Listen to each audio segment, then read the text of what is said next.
Olá a todos, amigos, treinadores de goleiro. Prazer estar falando com todos vocês. Eu sou o Rodrigo Barroca, mais conhecido como Barroca.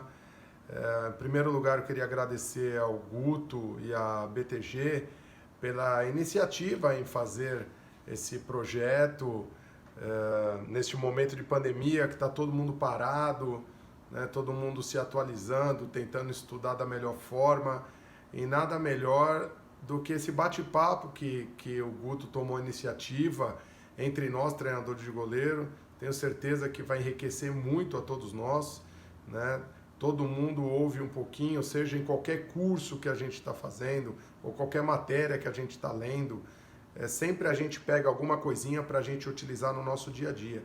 E nesse bate-papo com todos nós não vai ser diferente, né? Todos vão pegar alguma coisinha de um ou de outro para enriquecer no trabalho nosso do dia a dia, né? Já parabenizar aqui o Vandomar e o Austrália pelas duas apresentações. Eu ainda não vi a do Jean, que ainda é à tarde, né? Nós estamos à tarde aqui gravando, então tenho certeza que o Jean vai fazer uma ótima apresentação à noite também, né? E como eles já bem fizeram nos dois vídeos anteriores, vou me apresentar aqui, um breve resumo, né? Eu, assim como os outros dois, também tentei iniciar lá no Sub-15, né? Como goleiro, iniciei na Portuguesa com o professor Kiko, depois eu fui ao Corinthians Sub-17 com o professor Geraldão, Sub-20 eu fui no Nacional com o professor Orestes e o professor Túlio. Eu não tive problema de altura, como o Vandomar falou, eu tenho 1,90 m, né? Eu costumo dizer a todo atleta de futebol que na categoria de base, né, nós temos duas grandes peneiras. Uma na passagem do Sub-17 para o Sub-20, ali eu acho que tem uma grande peneira. Muitos jogadores ali param e vão estudar, trabalhar e seguir a vida deles. E outros ainda têm oportunidade de ir no Sub-20. Alguns já estouram no primeiro ano para o profissional, outros não conseguem, às vezes não tem a carência da posição dele no profissional, ele vai indo para o segundo ano e no terceiro ano estoura a idade. Então, alguns atletas têm a sorte de ter uma empresa por trás trabalhando, podendo oferecer em outro clube todo o material dele para ele se empregar novamente. E a grande maioria não tem ninguém junto, né? Então ele tem que fazer avaliações em outros lugares, né? Negado em um clube, vai no outro, e aí comigo não foi diferente, né? Eu comecei em alguns clubes pequenos, fazer avaliações, e você vai envelhecendo, 21, 22, 23, e a gente precisa trabalhar, né? Precisamos, se não dá certo no futebol, em paralelo temos que levar o estudo. Foi aí que eu decidi fazer uma faculdade de educação física. Na época ela dava bolsa para atleta, então eu prestei o vestibular, entrei e fui bolsista, e em paralelo comecei a jogar futsal, um esporte que eu adorava, mas fazia muitos anos que eu não jogava. Recentemente havia mudado a regra do goleiro linha no futsal, e eu tinha uma certa facilidade de trabalhar com os pés, e eu consegui ainda jogar alguns anos ainda em paralelo à faculdade, num clube, né? O Batata me levou para alguns lugares, o Osni no Corinthians, Nicolino Belo no Palmeiras, e em paralelo a isso, a Portuguesa me fez um convite para retornar ao clube como treinador de goleiro, das categorias menores, Sub-15, Sub-13, o Serginho, que está no nosso grupo hoje, me ajudou muito. O Serginho foi o intermediário que estudava junto comigo na Uniban e me levou para a Portuguesa. Me ajudou muito na minha formação como treinador de goleiro. Eu agradeço muito ao Serginho por eu ser hoje esse profissional, né? E lá na Portuguesa eu fiquei por 3 anos, cheguei até o Sub-20, o Serginho era do profissional, eu do Sub-20. E aí eu recebi o convite para ir para o Barueri ainda iniciando aquela potência que ele se tornou. Barueri estava iniciando o projeto, né? E é o que eu falo, que todo jogador e toda a comissão técnica tem que estar sempre se atualizando, né? E estar no lugar certo na hora certa. No Barueri eu fiquei por 3 meses, E aí um belo dia a gente estava como a gente sempre faz, todo treinador de goleiro, pega o seu gol móvel, vai num canto do campo, monta o seu trabalho. E o treinador de goleiro me chamou, eu achei que era alguma informação sobre o trabalho. E ele estava com o telefone na mão, ele falou, você quer ir para o Catar? Aí eu falei, onde fica? Ah, é na Ásia, você quer ir? Eu falei, eu vou. Ele pegou o telefone e falou, o treinador de goleiro vai, depois ele te liga. 2002 para 2003, quase ninguém conhecia o Catar. Tinha muitos brasileiros já lá, há muitos anos, mas não era divulgado, era um país que era pouco divulgado. E eu sou muito grato a tudo que aconteceu na minha vida. O Catar é um país formidável, uma cultura maravilhosa de se aprender, né? Eu fui no mesmo ano que o Neneca, a gente embarcou no mesmo ano para lá. Então eles investiram pesado a partir daquele ano, trazendo jogadores de nível de seleção, jogadores mais velhos num primeiro momento, mas todo mundo muito conhecido de seleção, campeões mundiais e comissões técnicas. Eles investiram pesado na Federação de Futebol para evoluir o futebol do país, né? E depois de 6 anos eu retornei ao Brasil e aí toquei a minha carreira por aqui. Eu iniciei o projeto do Red Bull, né? Desde o início o projeto foi muito bem elaborado para se tornar a potência que é hoje, né? Então lá eu fui muito feliz, 2 títulos, 2 acessos.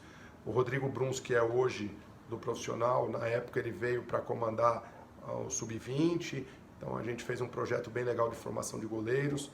E com a minha saída ele assumiu o profissional e lá ele ficou até hoje, né? Fazendo um ótimo trabalho. E de lá eu fui para outros clubes, né? Comercial de Ribeirão Preto, Oeste, Brasiliense, e até que eu recebi o convite da Seleção Brasileira Feminina. O Luizão, um excelente treinador, um grande amigo, a hora que precisou ele veio atrás de mim, me levou, e eu fiquei por lá 1 ano e meio. Então quando você chega na CBF, você vê a real estrutura que dá para um profissional. É formidável a estrutura que tem a CBF, né? Todo tipo de material, todo tipo de análise de desempenho, você tem tudo, departamento de fisiologia, tudo ao seu lado, né? Então foi muito gratificante fazer parte dessa experiência da seleção brasileira. E o nosso assunto de hoje, nós vamos falar sobre a evolução dos goleiros no futebol atual. É um assunto que muita gente fala sobre, né? A evolução dos goleiros, como eles evoluíram, né? Então, a partir do Vandomar, que ele falou sobre a história um pouquinho, lá de trás, os treinadores de goleiro, a evolução, e aí veio a Austrália também falando sobre a análise de desempenho, que vem em paralelo, ajudando muito aos treinadores de goleiro, né? A evolução nossa está sendo gigantesca. Domingo passado, para quem assistiu a final da Copa de 2002, Brasil e Alemanha, o Marcos no gol, a equipe da Globo, dos comentaristas, estavam falando que o Marcos estava errando tiro de meta, né? E aí, se eu não me engano, foi o Júnior que falou assim, o Marcos não bateu tiro de meta a Copa toda, que eu acho que era o Edmilson que estava batendo os tiros de metas. Então, hoje é uma coisa para nós muito estranha o zagueiro ir bater o tiro de meta. Então ele estava tentando bater 1 ou 2 tiros de meta, a bola saiu um pouquinho rasante e o pessoal da Globo já falando sobre a batida do Marcos. Então hoje é praticamente impossível a gente pensar um goleiro não fazer uma reposição, né? Então tem que ser iniciada por nós hoje em dia. É obrigação nossa do treinador de goleiro fazer os nossos goleiros trabalharem com o pé a partir deles, né? Então, 2002, se a gente pensar, não faz tanto tempo assim, né? E o Marcos era um grande goleiro, né? Mas ele tinha algumas deficiências com os pés. Até ele fala isso daí hoje em dia, que com os pés ele era limitado. Então hoje ele teria dificuldade em ser um goleiro do nível que ele era. Na época dele, a construção se dava a partir dos zagueiros. Hoje não, é a partir do goleiro. E toda essa evolução nossa, dos nossos goleiros hoje, a gente não pode esquecer da categoria de base. A categoria de base é um ponto fundamental para a evolução dos goleiros. Antigamente, o goleiro chegava no profissional totalmente despreparado, né? Os clubes contratavam aqueles chamados chutadores de bola, né? Hoje em dia, os clubes que têm mais estrutura já estão optando por trazer pessoas mais qualificadas para dar essa qualidade de trabalho desde sub-13 e sub-15. Então, a hora que ele chega no sub-20, ele já está pronto para qualquer momento subir para o profissional, né?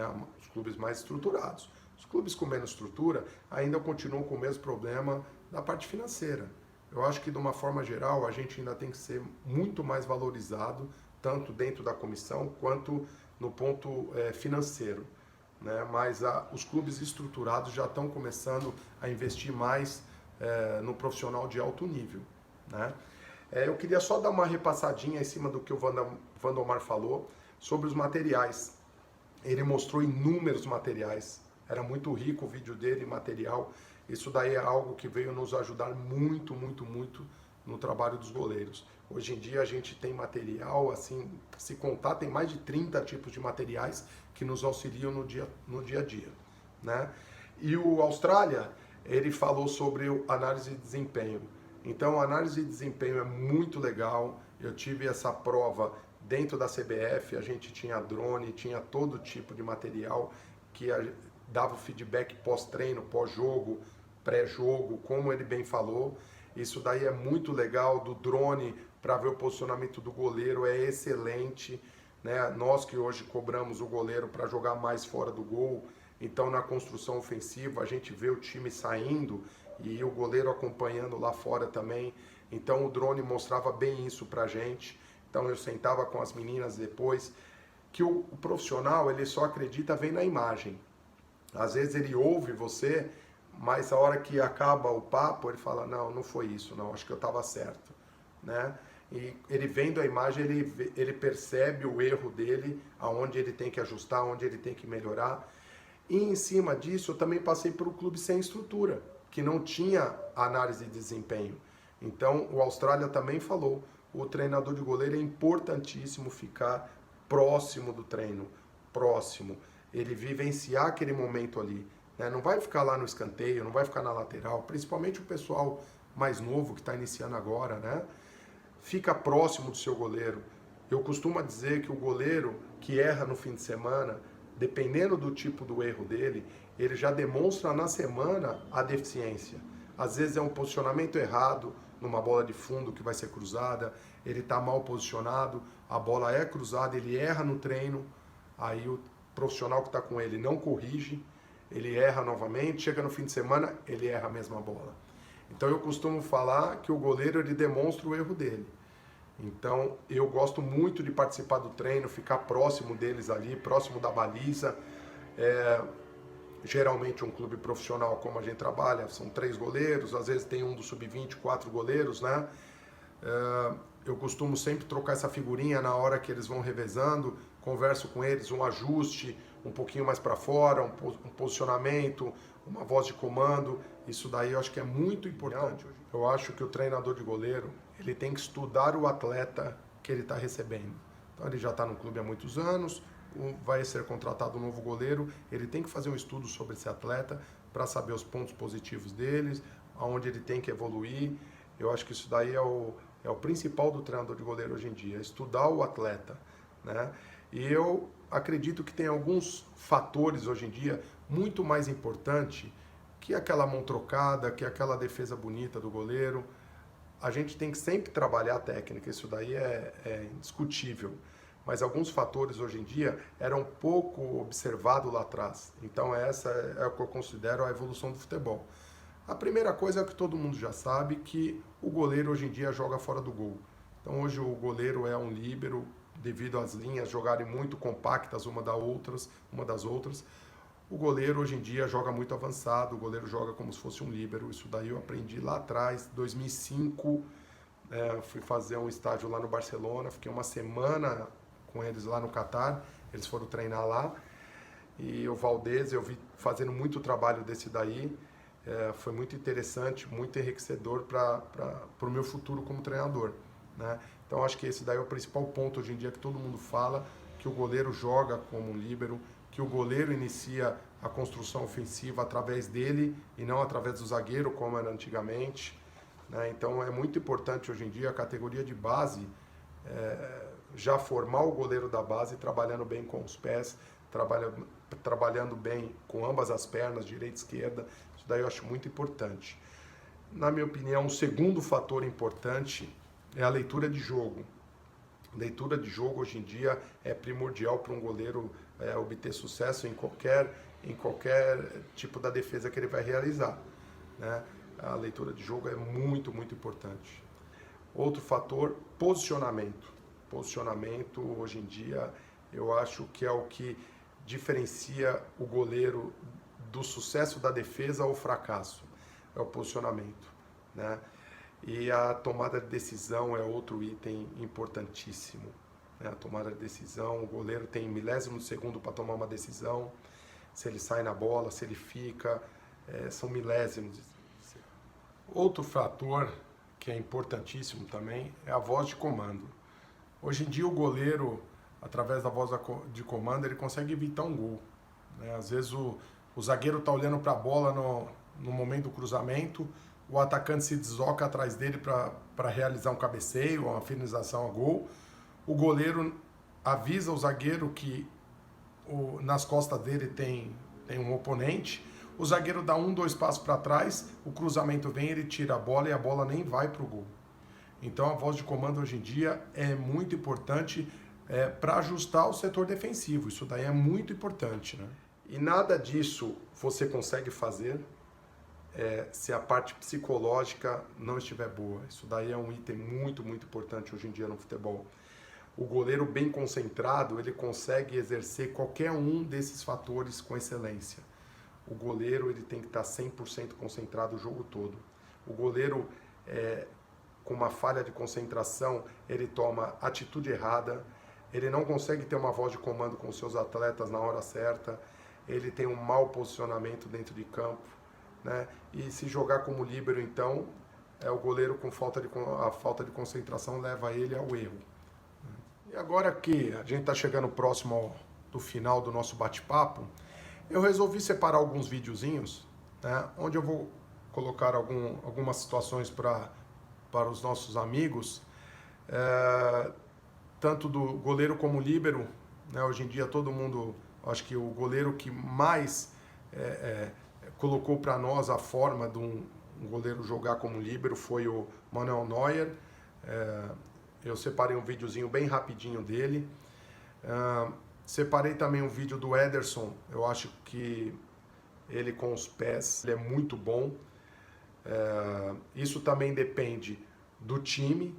Claro, o time tem que dar opções para que o goleiro consiga trabalhar, né? A gente vê muito o São Paulo fazendo isso com o Fernando Diniz e o Thiago Volpi. A gente vê o Fortaleza fazendo isso do Guto, né? O Felipe faz muito bem isso no trabalho com os pés, dando opção, os jogadores dando opção para ele também. Eu acho que é muito importante. E por último, eu vou colocar um videozinho também de um goleiro de um time sem estrutura, que, como eu falei anteriormente, o treinador de goleiro pega um goleiro bruto, que você desenvolve um trabalho com ele e ele vai colocar em prática. Então, o time que tem menos estrutura também dá para fazer o trabalho da mesma forma. Então, esse vídeo mostra o Manuel Neuer fazendo algumas ações como líbero. Então, o que a gente pode observar posicionamento dele sempre muito avançado, né? Ele jogando próximo da meia-lua da área, então já numa posição de expectativa mesmo para sair, para interceptar a bola, né? E entregar para o zagueiro, fazendo uma bola longa, né? Então ele talvez foi o goleiro que trouxe esse diferencial para o mundo todo, né? Muita gente já trabalhava, porém ele explorou muito bem esse papel de líbero dentro do campo, né?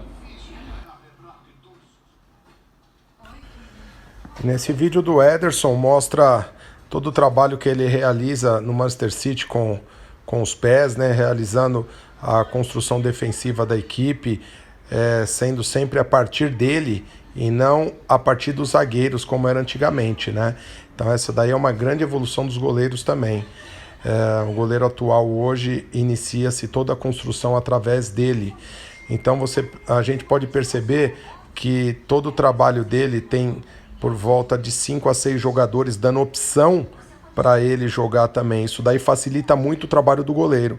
Então os zagueiros abrem, os laterais espetam, os volantes dão uma ótima opção para ele também sair jogando. Isso daí ajuda muito o trabalho do goleiro e fora a qualidade toda que ele tem com os pés, né? No Brasil, muitas equipes estão fazendo isso, né? E no restante do mundo também com excelência, né? Isso daí tem ajudado muito os goleiros no trabalho com os pés. E nesse último vídeo, como eu havia dito, é sobre um clube que não tem estrutura, um clube onde não tem análise de desempenho, que é muito mais no feeling do treinador de goleiro, que é muito mais no estudo do treinador de goleiro com esse atleta, para a gente realizar o trabalho do dia a dia dentro daqueles fatores que eu falei.